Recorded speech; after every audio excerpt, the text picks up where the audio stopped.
क्योंकि दुबई की जमीन में तेल का लेवल कम होना शुरू हो चुका है और शेखों को इस बात की परेशानी हो गई। इसलिए वो चाहते थे कि वो अपना इंफ्रास्ट्रक्चर ऑयल बिजनेस से कन्वर्ट करके टूरिज्म में प्रमोट करें, ताकि अगर तेल का बिजनेस ना भी रहा तो टूरिज्म से अरबों दौलत कमा सकें।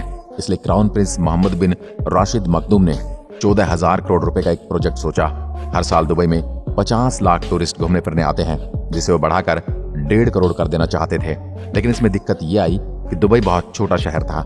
इसलिए क्राउन प्रिंस ने ठान लिया कि अब वो समुद्र के बीच में एक शहर बनवाएंगे और वो चाहते थे कि काम सिर्फ 6 साल में कंप्लीट हो जाए। उन्होंने इस आइलैंड को बाउंड्री की तरह बनाने के लिए सोचा, लेकिन प्रॉब्लम यह आई थी कि आज दुनिया में किसी ने भी कभी भी ऐसी कोई चीज नहीं बनाई। इस शहर को बनाने के लिए इंजीनियर को कुदरत की ताकत से टकराना पड़ा। यह विशालकाय शहर समुद्र में सीमेंट और स्टील की मदद से बड़ी आसानी से बनाया जा सकता था, लेकिन दुबई के शेख ने कुछ और ही सोचा था। वो चाहते थे कि शहर को पूरी तरह से कुदरती सामग्री से बनाया जाए, ताकि आसपास के माहौल में घुल मिल सके। इस प्रोजेक्ट में इतनी रेत और इतनी चट्टानें लगने वाली थी, जितने में तो दुनिया के चारों तरफ 2.5 मीटर की दीवार बन सकती है। और इस प्रोजेक्ट को अंजाम देने के लिए दुबई ने दुनिया भर के खास इंजीनियर्स को हायर किया। इंजीनियर्स को यह फिक्र थी कि सर्दियों में उत्तरी तूफान से आने वाली हवाएं और 2 मीटर ऊंची लहरें इस शहर पर वार जरूर करेंगी।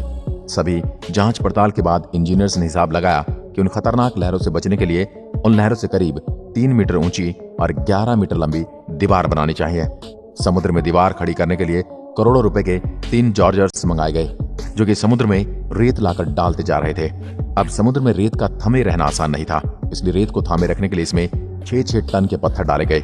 इस विशाल प्रोजेक्ट में कुछ भी पत्थर के भरोसे नहीं छोड़ा जा सकता था, इसलिए हलचल में ही पत्थर सरक जाएंगे और पूरा का पूरा शहर समुद्र के अंदर चला जाएगा। इसलिए गोताखोर बार बार समुद्र में डुबकी लगाकर नीचे पत्थरों की पोजीशन को चेक करने जाते रहते थे। अब बाकी का काम करने के लिए दुबई को 9 करोड़ 40 लाख घन मीटर रेत के सरोवर की तलाश करनी होगी। आपको नहीं पता तो मैं आपको बता दूं, कितनी रेत में पूरे लंदन को 1 मीटर नीचे दफनाया जा सकता है। अब आप ये सोच रहे होंगे कि दुबई में तो रेत की कमी नहीं है। दरअसल मैं आपको बता दूं कि दुबई में जो रेत है वो बहुत ही बारीक रेत है, जो कि समुद्र में बड़ी आसानी से बह जाएगी।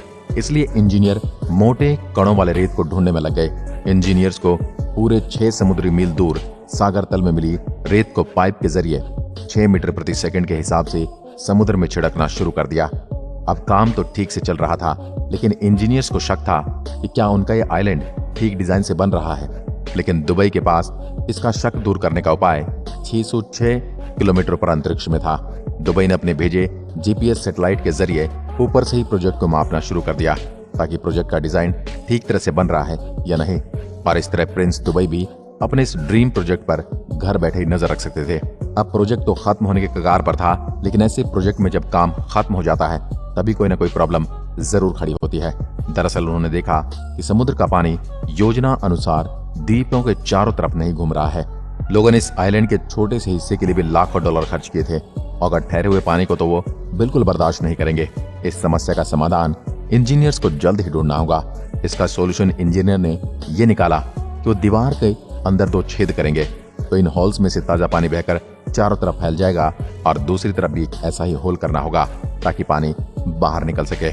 अब जैसे जैसे प्रोजेक्ट को खत्म करने की डेडलाइन पास आती जा रही थी, वैसे वैसे इंजीनियर्स अपने काम को अंजाम देने के लिए लगे हुए थे। अब 12-12 घंटे काम करने वाले एशिया के 40,000 वर्कर्स को काम में लगाया गया था। इन लोगों को 48 डिग्री की झुलसती गर्मी में काम करना था। इस प्रोजेक्ट में 51 अलग अलग कॉन्ट्रैक्ट्स, होटल, बिल्डिंग्स, सड़कें वगैरह बनाने के काम में लोग जुटे थे। आपको ये बात हैरान कर देगी कि बिक्री शुरू होने से पहले ही 3 दिनों में सारे के सारे मकान बिक गए। इनमें से सबसे महंगा मकान $12 लाख का था। वक्त तेजी से निकल रहा था, लेकिन क्राउन प्रिंस ने सबको 2006 में आलीशान दुनिया देने का वादा किया था। इस 1.6 किलोमीटर इलाके में कम से कम 8,000 विला, 220 शॉपिंग मॉल्स और रेस्टोरेंट होंगे, और खूबसूरत बिल्डिंग के लिए अलग से जगह बनाई जाएगी। और ऐसे ही इंजीनियर्स ने दिए गए वक्त में उन्हें आलीशान शहर बनाकर दे दिया। अगर आज ये शहर न होता तो हो सकता है कि दुबई के पास इतना पैसा नहीं होता। आपका इसके बारे में क्या कहना है, हमें कमेंट में लिखकर जरूर बताएं। आज की वीडियो में बस इतना ही।